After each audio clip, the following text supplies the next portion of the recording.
The water in my tea glass had gone cold hours ago, but I couldn't stop staring at the ripples every time my hand trembled. Past midnight, the house breathed with deep silence. Everyone slept except me.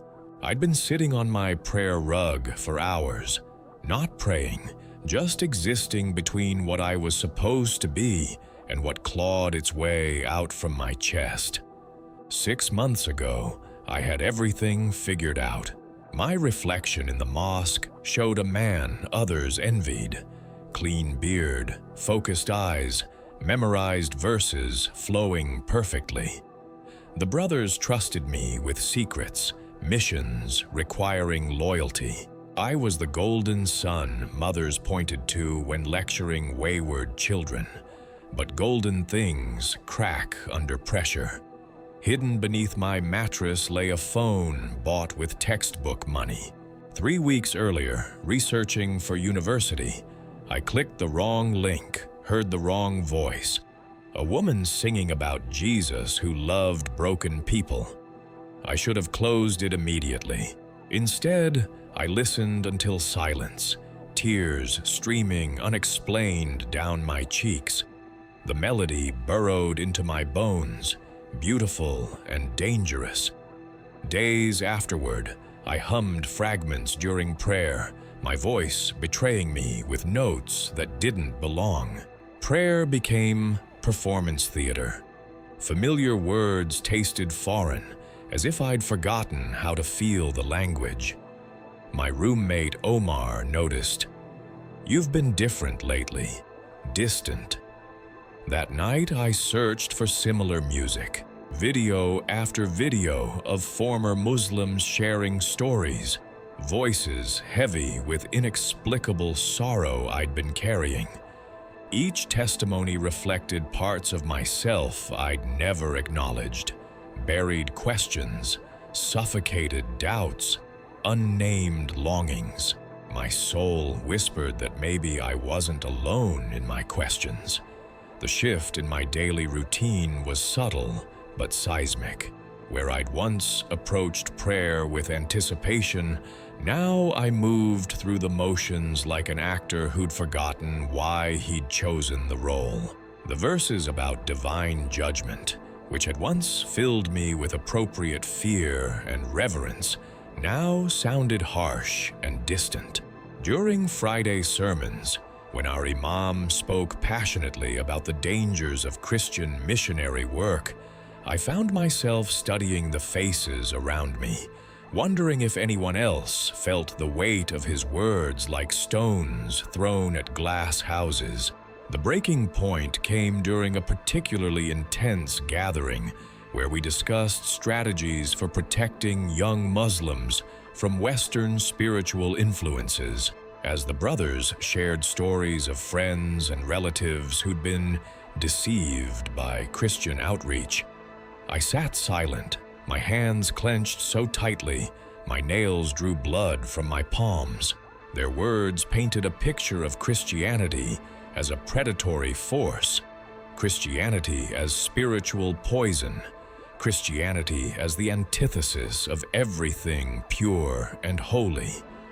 But the voices I'd been listening to in secret didn't sound predatory. They sounded like people who'd found water in a desert they hadn't realized they were dying in. That evening, alone in my room with the hidden phone glowing in the darkness, I made a decision that terrified me more than any physical danger I'd ever faced. I typed 4 words into the search bar: Bible verses about love. The results flooded my screen like a dam bursting, passage after passage about divine love that seemed to contradict everything I'd been taught about the Christian God. Words about sheep and shepherds, about fathers running toward prodigal sons, about love that covered multitudes of sins. I read until my eyes burned, until the battery died, until the call to Fajr prayer shattered the spell. But even as I rolled out my prayer rug and joined my voice to the familiar chorus of worship, those foreign words clung to my heart like seeds finding soil. Something fundamental was shifting in the architecture of my faith, and I couldn't stop it any more than I could stop my own heartbeat. The ground beneath my carefully constructed world had developed a crack, barely visible, but growing wider with each passing day. I thought I could contain it, thought I could keep my questions quiet and my doubts private. I had no idea that I was standing at the edge of an earthquake that would reshape everything I thought I knew about God, about love, about who I really was beneath all the layers of expectation and performance. Something inside me was already falling toward a truth I wasn't ready to catch. My days split into two distinct realities that never quite aligned. Sunlight hours belonged to the dutiful son who led morning prayers with voice steady as bedrock, who discussed theological points with professors between classes, who smiled appropriately when other students shared their spiritual victories. But when darkness fell and the house settled into silence, I became someone else entirely. A secret searcher whose fingers trembled as he navigated websites that could destroy everything he'd built his identity around.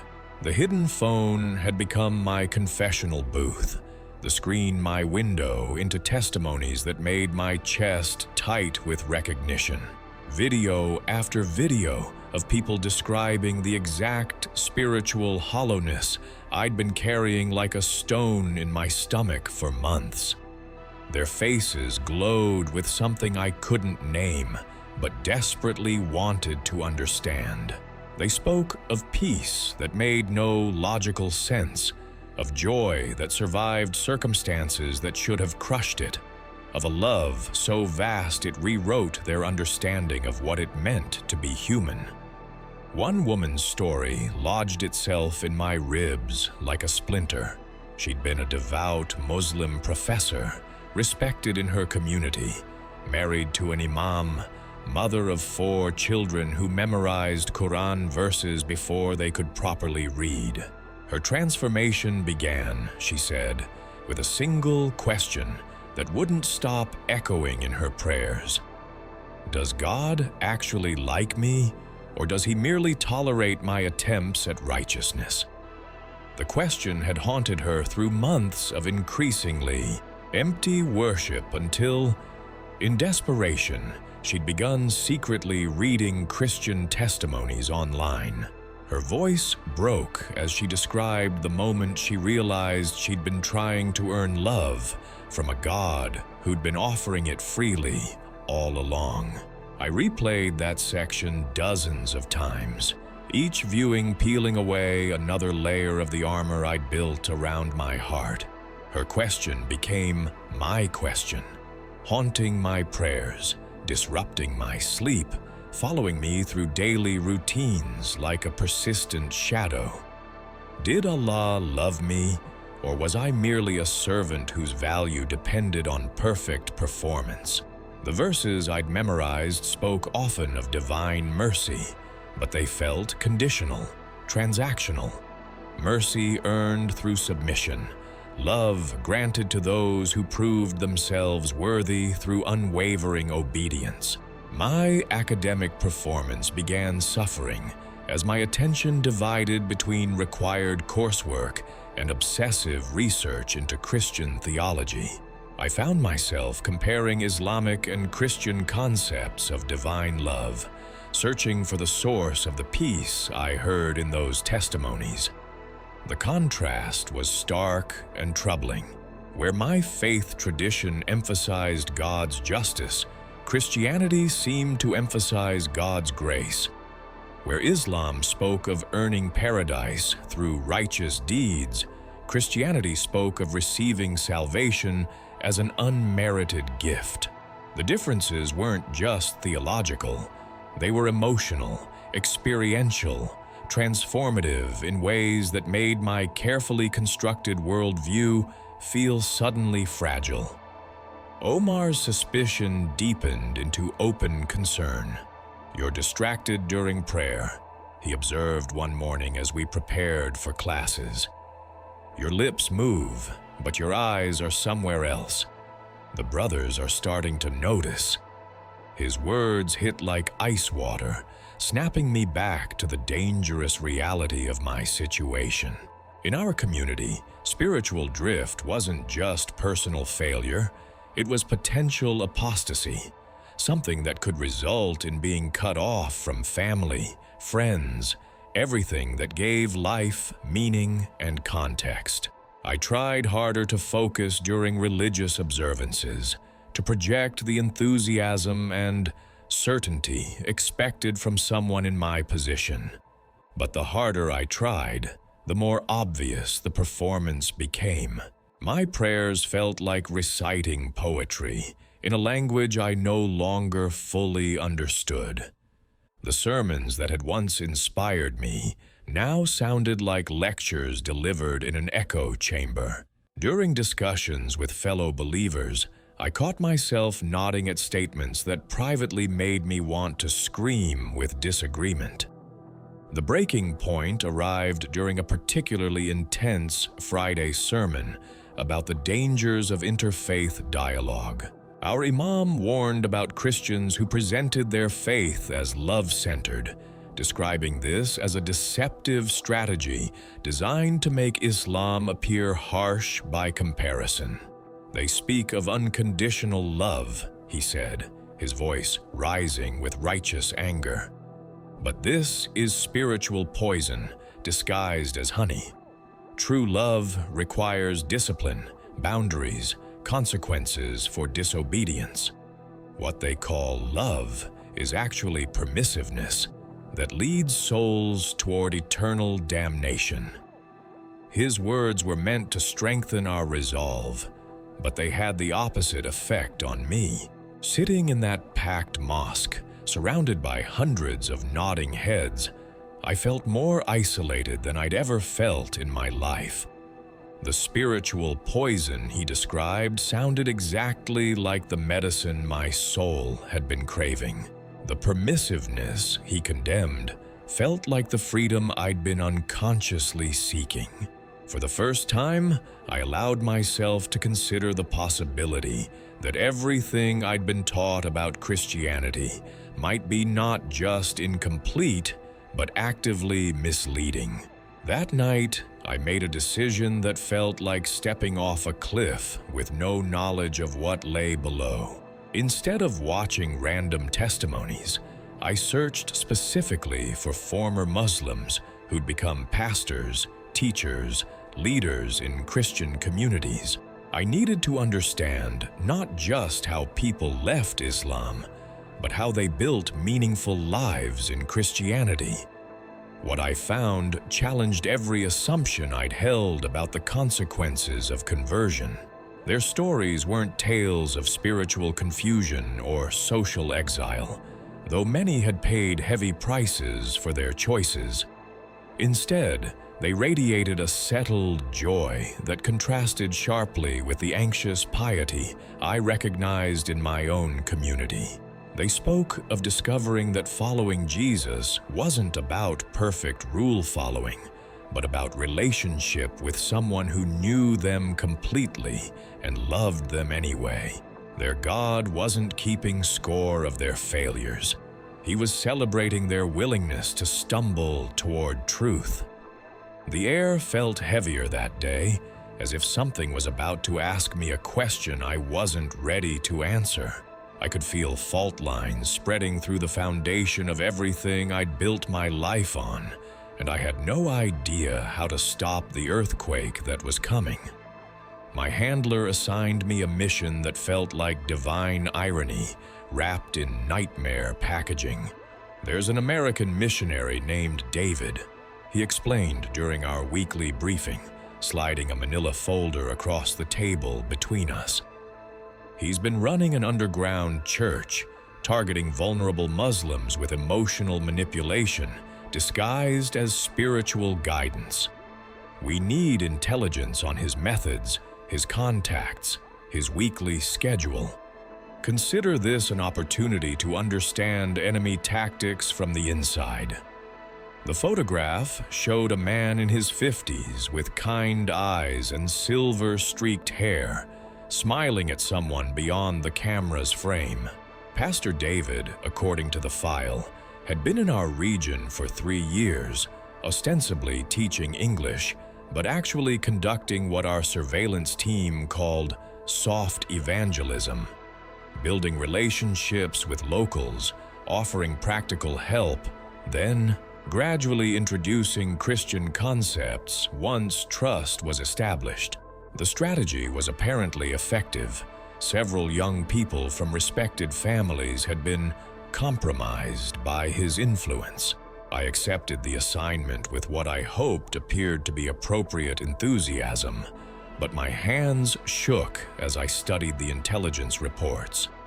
This wasn't theoretical anymore. I would be entering the actual space where the testimonies I'd been secretly consuming came to life, where the love they described was supposedly practiced, where the peace I'd been craving might actually be tangible. The prospect terrified and thrilled me in equal measure. My cover story was simple: a university student struggling with questions about faith, seeking English conversation practice, curious about Western perspectives on spirituality. The beauty of the deception was how little deception it actually required. Everything except my ultimate purpose was completely true. I was struggling with questions.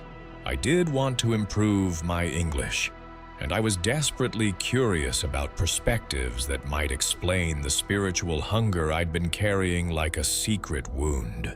Thursday evening, I stood outside Pastor David's apartment building, my heart hammering against my ribs like a caged bird. The recording device in my jacket pocket felt heavy as a stone. The list of intelligence-gathering objectives folded in my wallet seemed to burn against my skin. I'd rehearsed my approach dozens of times, practiced the exact words that would gain his trust while concealing my true purpose. But when he opened the door, all my preparation evaporated like morning mist. Before I could speak, before I could deliver my carefully crafted introduction, he embraced me. Not a polite handshake or formal greeting, but a genuine embrace that lasted long enough for me to smell the coffee on his breath, to feel the warmth of his shoulder against my cheek, to hear him whisper words that turned my mission upside down. "Brother, I've been praying for you." I hadn't told him my name. I hadn't told him anything. I was a complete stranger appearing at his door at 8 o'clock on a random Thursday evening, yet he welcomed me like family returning from a long journey. The embrace felt like coming home to a place I'd never been, like being recognized by someone who'd been waiting specifically for me.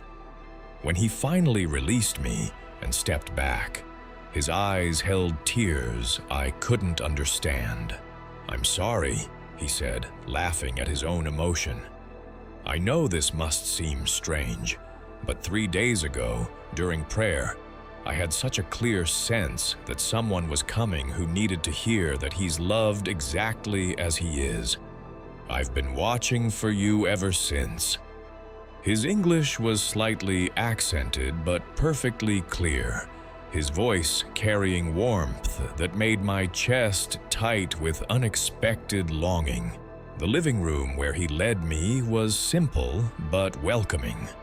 Worn furniture arranged for conversation, bookshelves lined with texts in multiple languages, photographs of people from various cultures scattered across surfaces like collected moments of joy. He poured tea without asking if I wanted any, handed me a cup that warmed my cold hands, then settled into a chair across from me with the relaxed attention of someone who had all the time in the world. "So," he said, his eyes crinkling at the corners, "what brings you to my door tonight? And please, don't feel like you need to have everything figured out. Some of the most important conversations begin with confusion rather than clarity." I opened my mouth to deliver my prepared story about English practice and cultural curiosity, but what emerged instead was raw honesty that surprised us both. "I don't know why I'm here. I've been listening to testimonies online, people talking about Jesus, and I can't stop thinking about what they're saying. I shouldn't be interested. I should be disgusted, or at least dismissive. But I'm not. I'm hungry for something I can't name, and I don't understand what's happening to me." His smile broadened, and he leaned forward slightly, as if my confession was exactly what he'd been hoping to hear. "Hunger is good," he said simply. "It means you're alive. It means your soul recognizes that it was made for more than just surviving. Would you like to tell me about what you've been hearing that's stirring up this hunger?" For the next 2 hours, I forgot entirely about recording devices and intelligence reports. We talked about the testimonies that had been keeping me awake, about the questions that had been disrupting my prayers, about the loneliness I'd been carrying as my faith transformed into something unrecognizable. He listened without judgment, asked questions that helped me articulate feelings I'd been struggling to understand, shared stories from his own journey that made me feel less isolated in my confusion. When I finally remembered my actual purpose for being there, guilt crashed over me like a cold wave. This man had opened his home and heart to a complete stranger, offered genuine care and spiritual guidance to someone he believed was seeking truth, and I was betraying that trust with every moment I spent in his presence. The recording device that had felt heavy in my pocket now felt like a weight that might drag me to the bottom of whatever ocean I was drowning in. I left that evening with my mission technically accomplished. I had hours of conversation recorded, detailed observations of his living space, insights into his methods and personality. But I also left with something I hadn't expected: the memory of being seen and accepted exactly as I was, confusion and all.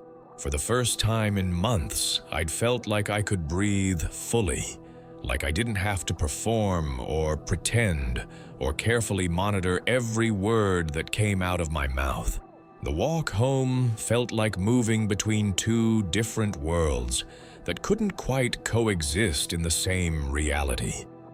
By the time I reached my apartment, the evening had taken on a dream-like quality that made me question whether it had actually happened. But the warmth in my chest, where his embrace had landed, remained as evidence that something significant had shifted in my understanding of what love looked like when it took practical form. I should have been planning my report, analyzing the intelligence I'd gathered, preparing to help my handlers develop strategies for countering Pastor David's influence. Instead, I lay awake, replaying every moment of our conversation, every expression that had crossed his face, every word that had made my heart feel like it was waking up from a long sleep. Something inside me was already falling toward a truth I wasn't ready to catch, but couldn't quite manage to resist. The second visit wasn't supposed to happen for another week, but I found myself knocking on Pastor David's door 3 days later with an excuse about needing clarification on something we'd discussed. He welcomed me with the same warmth, as if my unexpected return was further confirmation of what he'd been praying about. This time, I noticed details I'd missed during my first visit. The Bible left open on his kitchen table, the prayer journal filled with names I didn't recognize, the photograph of a young man who looked enough like him to be a son. "My boy Marcus," he said, noticing my gaze. "He's studying medicine in London now. Came to faith during his university years, actually. It wasn't an easy transition for our family initially. We'd raised him in a different tradition entirely. But watching him discover relationship with Jesus taught me so much about how love persists through transformation, how God works in ways that don't always fit our expectations or timelines." His casual mention of his son's conversion opened a door I'd been afraid to walk through. If Pastor David understood the cost of leaving one faith for another, if he'd personally experienced the family dynamics and cultural challenges involved, then maybe he could help me make sense of the war raging inside my own heart. I found myself sharing details about my spiritual journey that I'd never spoken aloud, admitting to questions that felt like betrayal just to acknowledge. We were deep in conversation about the nature of divine love when the front door exploded inward. Government agents poured into the room like black water, shouting commands, overturning furniture, demanding identification from everyone present. The other visitors, an elderly woman, 2 university students, a young couple with their baby, scattered like startled birds, scrambling for exits, abandoning personal belongings in their panic to escape. My training kicked in automatically. This was exactly the scenario we'd prepared for, a raid that would allow me to slip away with valuable intelligence while maintaining my cover. I should have joined the exodus, should have disappeared into the crowd of fleeing believers, should have protected my identity as a deep cover operative, gathering information on enemy activities. Instead, I found myself moving toward Pastor David, who remained seated in his chair as chaos swirled around him. His face was calm, his breathing steady, his hands folded in his lap as if waiting for whatever came next. When one of the agents grabbed his shoulder and began pulling him toward the door, something inside me snapped like a wire under too much tension. "Wait," I heard my own voice saying, my hand reaching out to touch the agent's arm. "He's not resisting. There's no need for force." The words came from somewhere deeper than conscious thought, from a place that couldn't bear to see kindness met with brutality. Even if that kindness was technically enemy activity I was supposed to be documenting. The agent turned toward me with eyes that could have cut glass. "And you are?" he demanded, his grip tightening on Pastor David's shoulder. I realized with crystalline clarity that I was about to make a choice that would define everything that came after.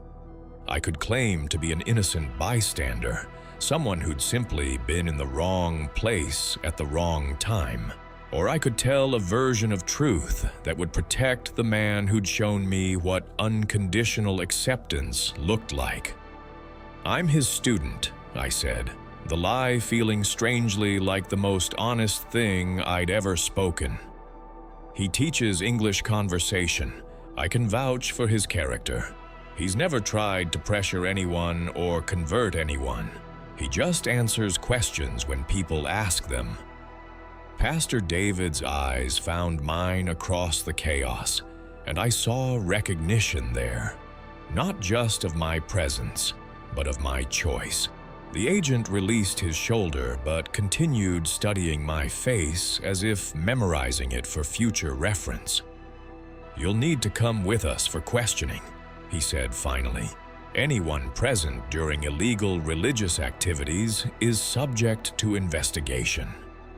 3 hours later, We sat side by side in a windowless room while officials verified our stories, checking documents, making phone calls to confirm identities.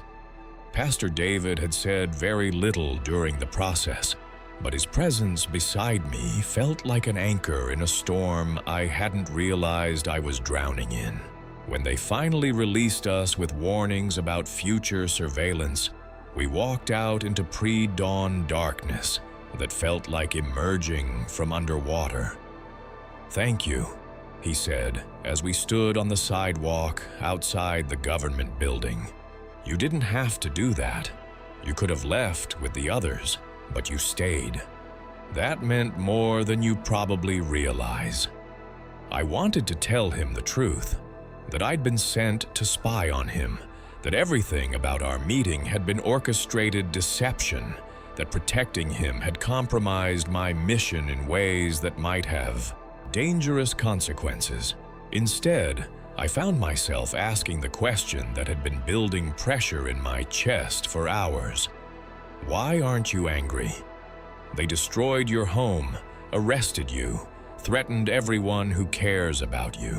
How can you be so calm about it? His smile was tired but genuine. Because this isn't the first time, and it probably won't be the last. Persecution comes with the territory when you're offering something that threatens systems built on fear and control. But you can't stop love by making it illegal. You can't arrest hope or interrogate peace. The things that matter most are too big for human authority to contain. We walked through empty streets as the city slowly woke around us, past vendors setting up breakfast stalls, past early commuters beginning another day in lives that hadn't been, turned upside down by midnight raids.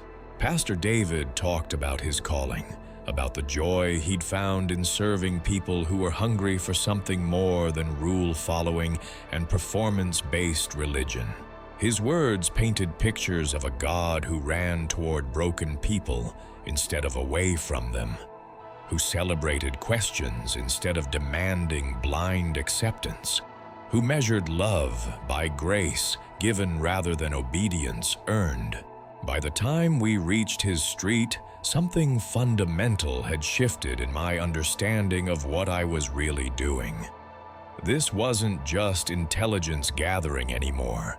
This wasn't simply enemy reconnaissance disguised as spiritual seeking.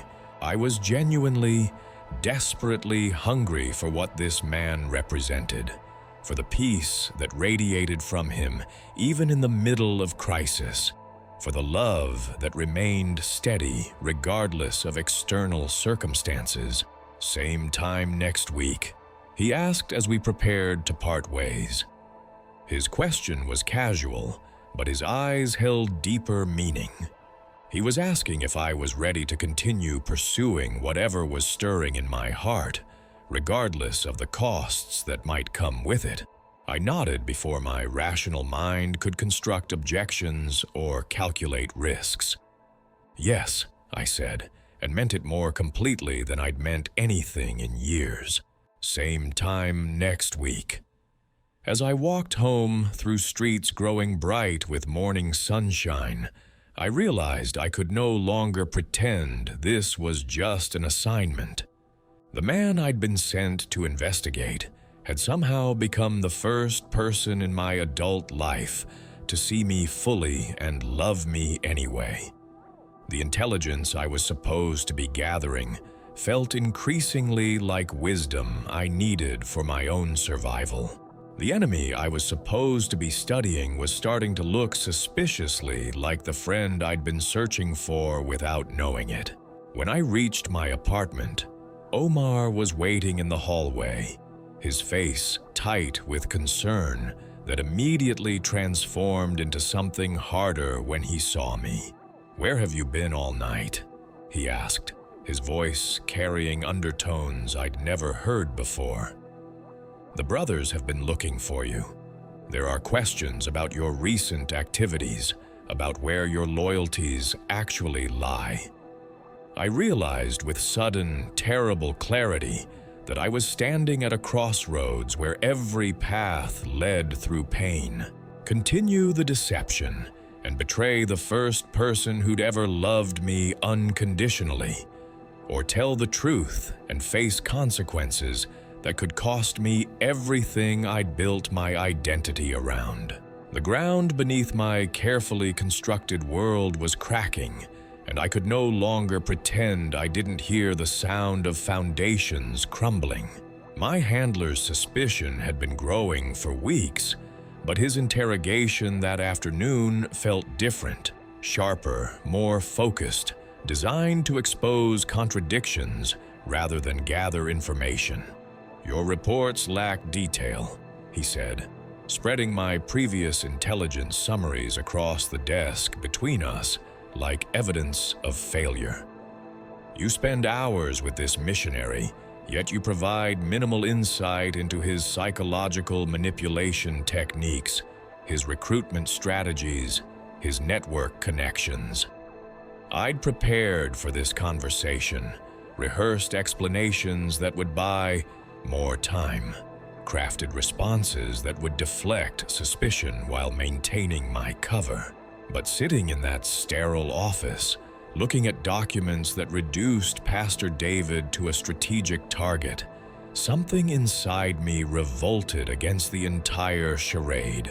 The man who'd embraced me like family was being analyzed like a laboratory specimen, and my role in that dehumanization felt suddenly unbearable.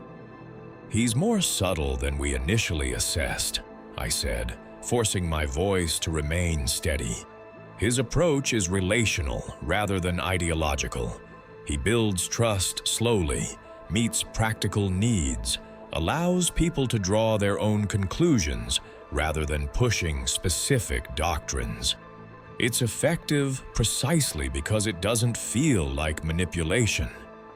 My handler leaned back in his chair, his eyes studying my face with uncomfortable intensity. "And you find his methods convincing?" The question was casual, but I heard the trap embedded in its phrasing. Answer yes, and I'd be admitting susceptibility to enemy influence.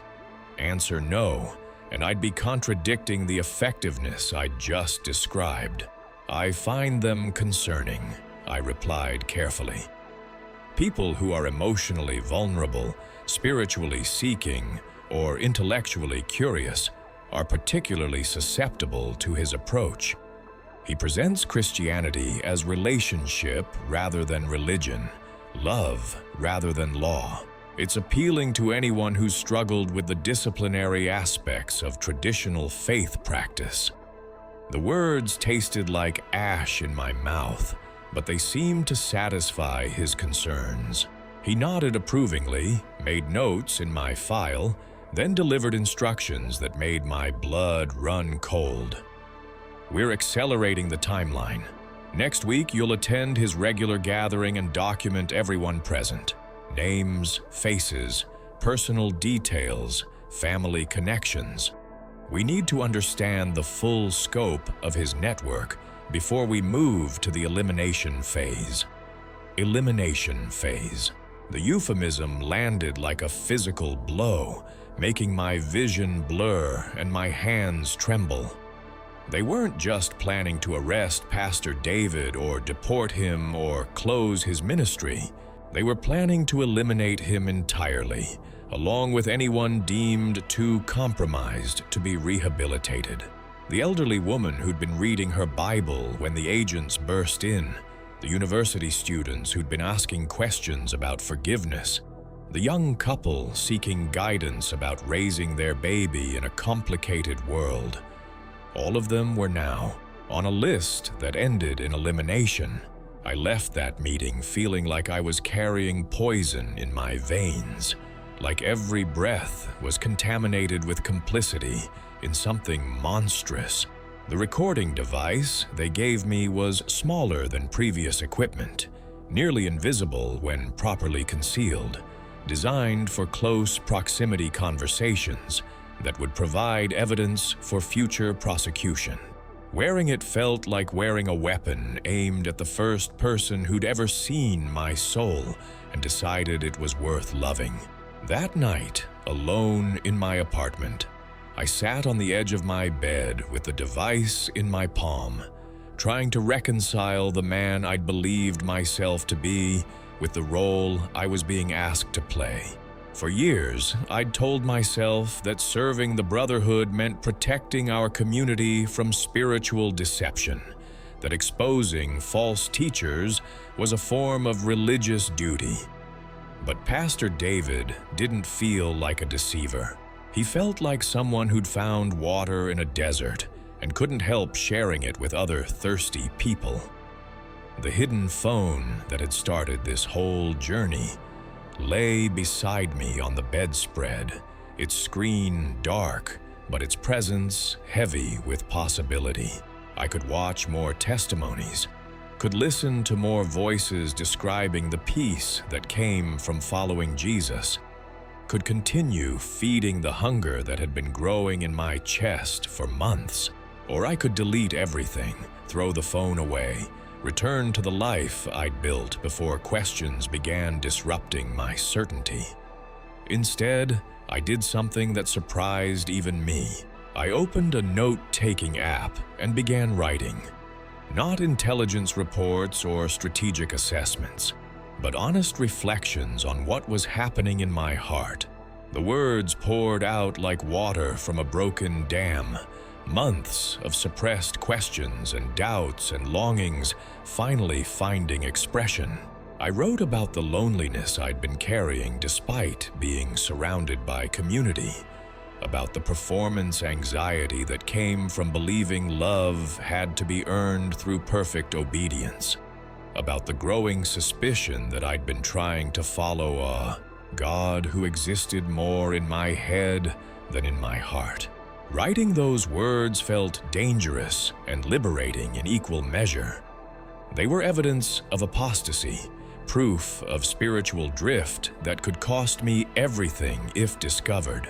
But they were also the most honest thing I'd created in years, the clearest expression of who I was beneath all the layers of expectation and obligation and fear. As dawn approached, I made a decision that felt like stepping off a cliff into empty air. I would attend Pastor David's gathering as planned, would carry the recording device as instructed, would gather the intelligence my handlers required. But I would also pay attention to my own heart, would listen for whatever voice had been calling to me through those late-night testimonies, would remain open to possibilities I'd been taught to fear. The next few days passed like a fever dream. Every moment weighted with the knowledge of what was coming.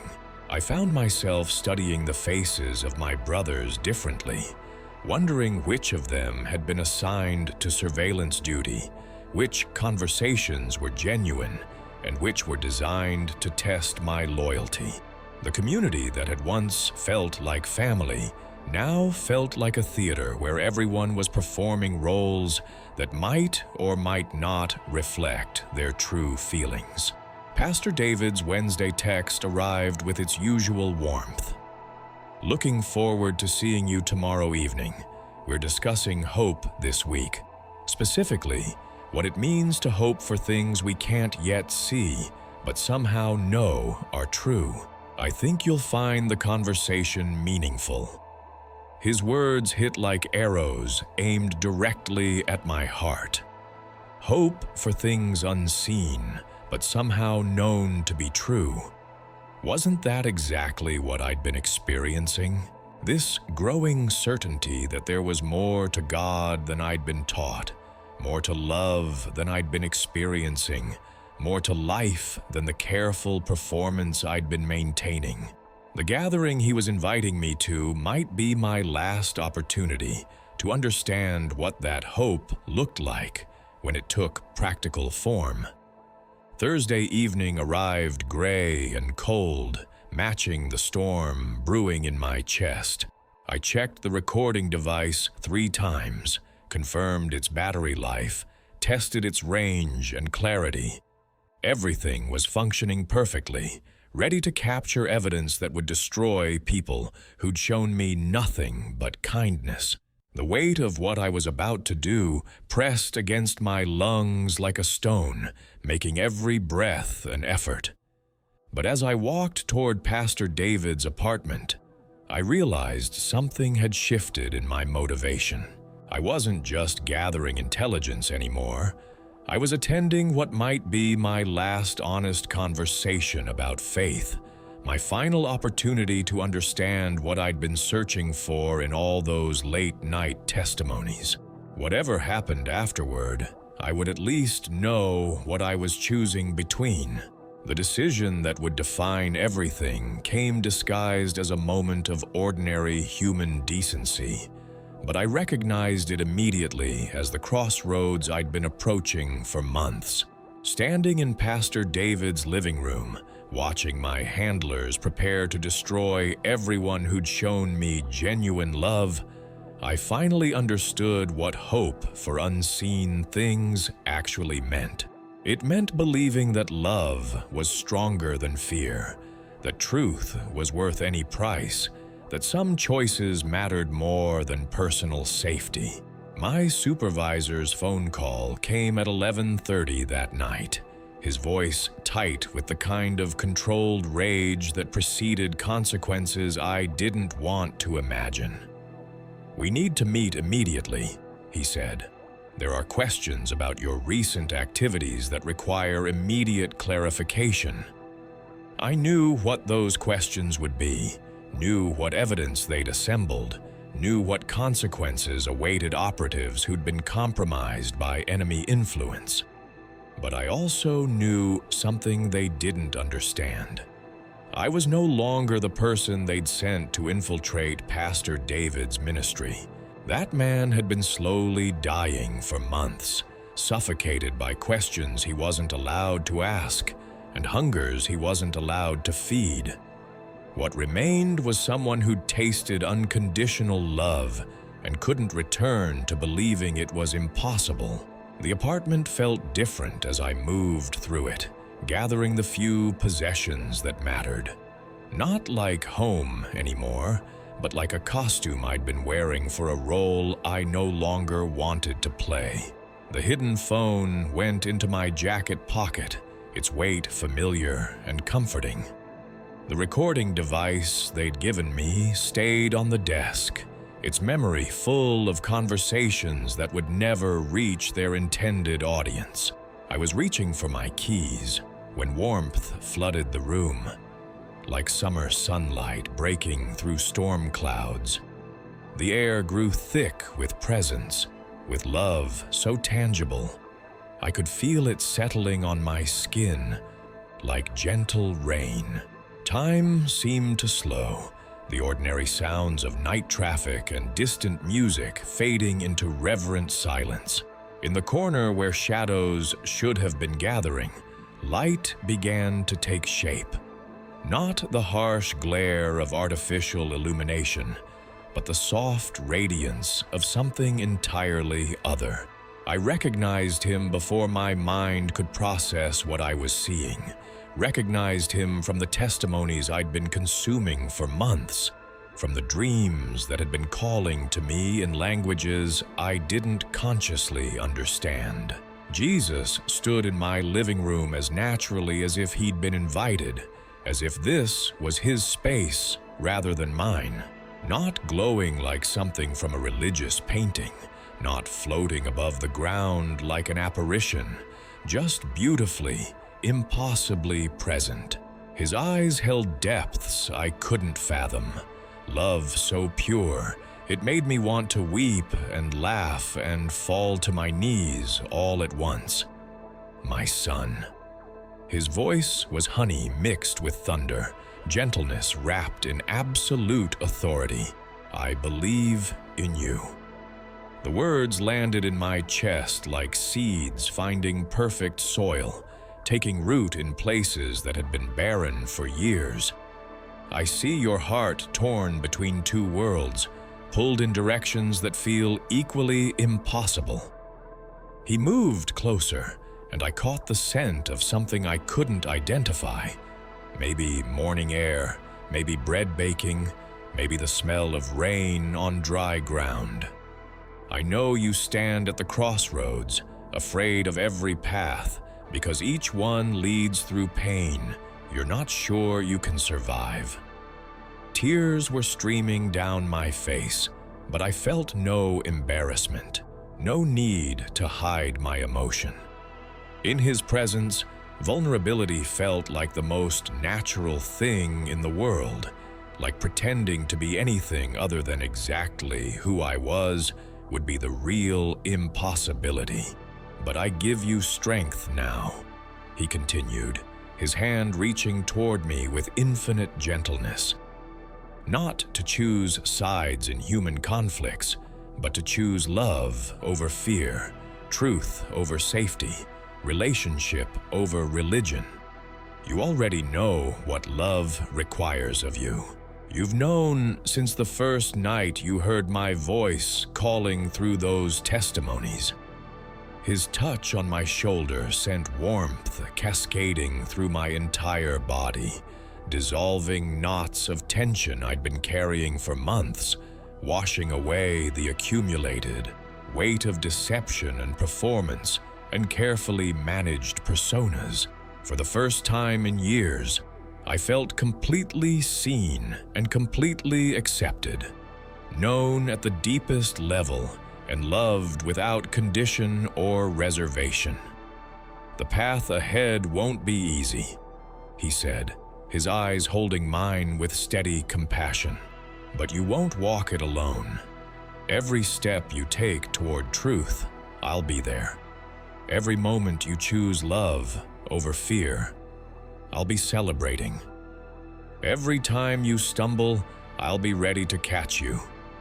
When I blinked, he was gone, but his presence lingered like warmth from a fire that continues heating a room long after the flames have died.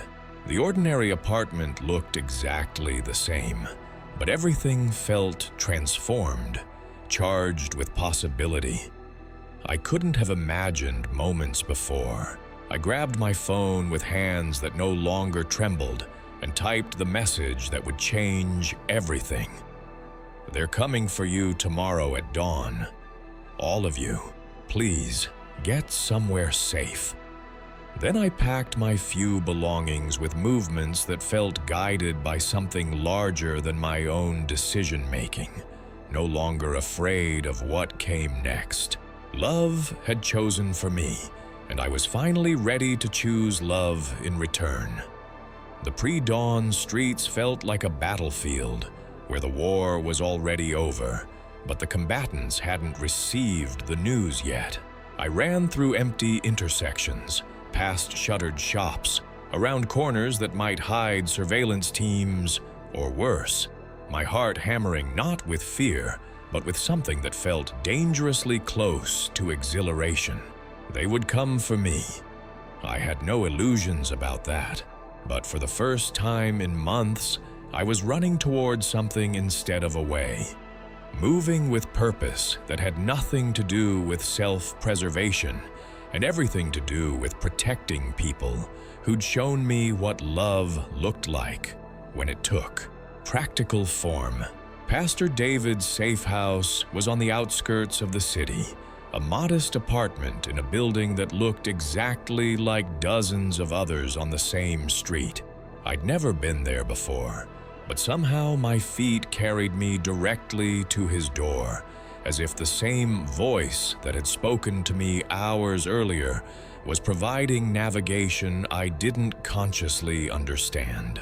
When I knocked, 3 short taps, pause, 2 more, pause, one final knock, the pattern I'd somehow known to use. I was breathing hard, but no longer afraid. He opened the door before the last echo of my knocking had faded, took one look at my face, and simply said, "Jesus told me you'd come tonight." His voice carried no surprise, no confusion about what my presence might mean, just the settled certainty of someone who'd learned to recognize divine orchestration when he saw it. The apartment was small but warm, filled with the quiet energy of people who'd been awakened by urgent necessity but weren't panicking. The elderly woman from the Wednesday gathering sat at a kitchen table, packing Bibles into a cloth bag with movements that spoke of long practice. The university students were helping the young couple gather supplies for their baby, their faces serious but not fearful. Everyone moved with the fluid coordination of people who'd prepared for this scenario, who understood that following Jesus sometimes meant being ready to disappear at a moment's notice. Pastor David led me to a corner where we could speak privately, his hand on my shoulder providing an anchor in the surreal landscape my life had become. "Are you safe?" he asked, his eyes searching my face for signs of injury or pursuit. "Were you followed? Do they know about your connection to us?" I should have told him about my original mission, should have confessed that everything about our relationship had begun with deception, should have explained exactly how much danger my presence might be, bringing to everyone in that room. Instead, I found myself saying, "I think I've been running toward you my whole life without realizing it. I think every prayer I've ever prayed has been asking for what I found in your living room that first night." His eyes filled with tears that caught the lamplight like small stars. "Tell me," he said simply. And I did. Words poured out of me like water from a broken dam. The hidden phone, the testimonies that had been keeping me awake, the questions that had been disrupting my prayers, the gradual recognition that I'd been trying to earn love from a God who'd been offering it freely all along. I told him about the recording devices and intelligence reports, about my handler's plans for elimination, about the choice I'd made when Jesus appeared in my apartment with words that had rewritten my understanding of what it meant to be loved. When I finished speaking, the room had fallen silent except for the quiet sounds of continued preparation. Everyone had been listening, I realized, and everyone understood exactly what my presence meant for their own safety. But instead of fear or recrimination, I saw acceptance in their faces, the kind of welcome offered to family members returning from dangerous journeys. "You saved our lives," Pastor David said, his voice thick with emotion. "But more than that, you've shown us what it looks like when someone chooses love over fear, truth over safety, relationship over the approval of human authority. Jesus saved your life first, but you've become part of how he's saving ours." Dawn was beginning to gray the windows when we heard vehicles approaching. Multiple engines, coordinated arrival, the kind of careful synchronization that meant serious business. Pastor David moved to the window, peered through a crack in the curtains, then turned back to us with the expression of settled calm I'd seen before during the raid on his apartment. "Time to go," he said quietly, and everyone moved with practiced efficiency toward the back exit. But as I prepared to follow them, he caught my arm gently. "There's something I need to give you first," he said, reaching into his jacket pocket. "Something I've been carrying for weeks, waiting for the right moment." He placed a small leather book in my hands, a New Testament, worn from use, with my name written in careful script on the first page. "I started praying for you specifically the first night you came to my door," he explained. "I knew then that you were someone Jesus was calling to himself, someone who was hungry for truth, even if you didn't fully understand what that hunger meant yet. I've been waiting for the moment when you'd be ready to begin reading his words for yourself. The weight of that small book in my hands felt like receiving a treasure I'd been searching for without knowing it existed. "Thank you," I whispered, but the words felt completely inadequate for what I was experiencing. For everything, for seeing me, for loving me, for showing me what it means to follow someone who runs toward broken people instead of away from them. We embraced then, quickly but fiercely, two people whose lives had been forever changed by a God who orchestrated impossible meetings and wrote love stories in the margins of dangerous circumstances. Then he was gone, disappearing with the others into morning shadows, leaving me alone, with a book that contained everything I'd been searching for and a heart that no longer belonged to the person I'd been trying to be for so many years. As I made my own way toward safety, I thought about the message Pastor David had been teaching that final Wednesday. Hope for things unseen, but somehow known to be true. I understood now what he'd meant. I couldn't see the future that was coming, couldn't predict what consequences awaited someone who'd chosen love over loyalty to human systems. But I knew, with certainty that went deeper than rational thought, that I'd made the right choice. The God who'd appeared in my apartment wasn't finished with me yet. The love that had rewritten my understanding of what was possible wasn't going to abandon me now. The old me had died in that pre-dawn conversation. Questions I'd evaded for years suddenly pressed in like a tide too strong to resist. My hands trembled as I spoke truths I'd hidden even from myself. Vulnerability cracked open my carefully built armor. What poured out was a raw and unvarnished version of who I truly was, beneath the layers of fear and performance. Pastor David listened with a kindness I had never known, his eyes reflecting a grace that seemed infinite. There was no judgment, only understanding that cleaned the dust away from the corners of my soul. As dawn crept in, painting the room with a somber light, I felt something unfamiliar, stirring. A fragile hope, soft and tentative, yet strangely powerful. That moment marked the end of the old story. Pieces of me fell away, some reluctantly, others with surprising relief.